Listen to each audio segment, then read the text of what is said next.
उनकी मुलाकात नहीं करवाई जा रही। लेकिन सवाल वही है कि पाकिस्तान तहरीक इंसाफ प्रेशर कैसे बिल्ड कर पाएगी। इसी सब पर बात करने के लिए हमें अडियाला जेल से ज्वाइन कर रहे हैं, अडियाला जेल के बाहर से शफकत अयाज साहब, रहनुमाए पाकिस्तान तहरीक इंसाफ के। शफकत साहब, thank you very much for joining.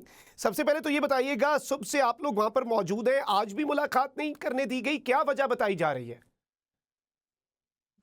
बिस्मिल्लाहिर्रहमानिर्रहीम। मखदूम साहब, आपने देखा कि इन्होंने खुद वादा किया था कि अगर आप लोग लेकर आएंगे तो हम आपकी मुलाकात भी करा देंगे और जो आपके डिमांड्स है वो भी पूरे करेंगे। फिर आपने देखा कि आज इन्होंने पुराने एयरपोर्ट से लेके डीएचए, बहरिया, सब जगहों पे नाके लगा के जो पार्लियामेंटेरियंस थे उनको सिर्फ छोड़ रहे थे और बाकी उनके साथ भी अगर वर्कर्स आ रहे थे तो उनको गिरफ्तार कर रहे थे, उनको नहीं छोड़ रहे थे।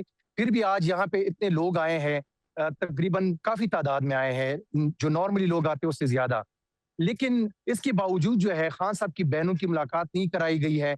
वो अभी भी बैठे हुए हैं और उन्होंने ये वादा भी किया था कि हम 3 से लेके 7 बजे तक बैठे रहेंगे, हमारी मुलाकात कराई जाए और हम वापस चले जाएंगे। तो ये देखे कि इस मुल्क में ना आईन है ना कानून है, ये किसी चीज को भी नहीं मान रहे।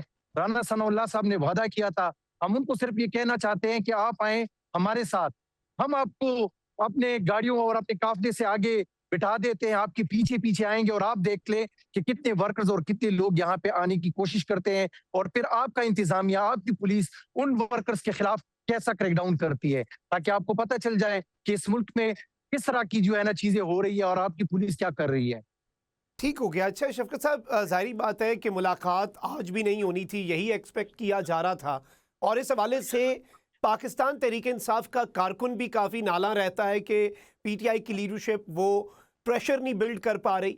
आज भी 10,000 लोगों का कहा गया था, लेकिन जो इंडिपेंडेंट मीडिया रिपोर्ट्स हैं वो यही बताती हैं कि इतने लोग नहीं थे। तो पीटीआई अगर 10,000 बंदा भी नहीं ला पा रही, और कल राणा सनाउल्लाह साहब ने चैलेंज दिया था कि 10,000 बंदा ले आए तो मैं जो हूं वो इनके साथ जाके बैठूंगा, इनकी मुलाकात करवाऊंगा, ना ला सके तो फिर ये हमारे साथ आके बैठें और बातचीत करें। नहीं, मखदूम साहब, आप मुझे एक बात बताएं, अगर मैं किसी को ये कहूं कि आप जो है ना इंडिया से या अफगानिस्तान से इतने लोग लेकर आए और बॉर्डर्स पे मैं अपनी पुलिस और आर्मी को खड़ा कर दूं, तो कैसे लोग आएंगे? हम तो मिलिटेंट्स नहीं है ना, हम बंदूक का मुकाबला जो है वो सीनों के साथ हम करने की कोशिश करें, लेकिन बंदूक नहीं उठा सकते उनके खिलाफ। अब उन्होंने बंदूक उठा के हमारे वर्कर्स को गिरफ्तार करना है, वो जो है ना रोक रहे हैं, वो गिरफ्तार करके लेके जाते हैं, फिर अगवा करा देते हैं। तो आप मुझे बताएं, ऐसे हालात में फिर वर्कर्स कैसे पहुंचे? आप गोली भी चलाते हैं, आप गिरफ्तार भी करते हैं,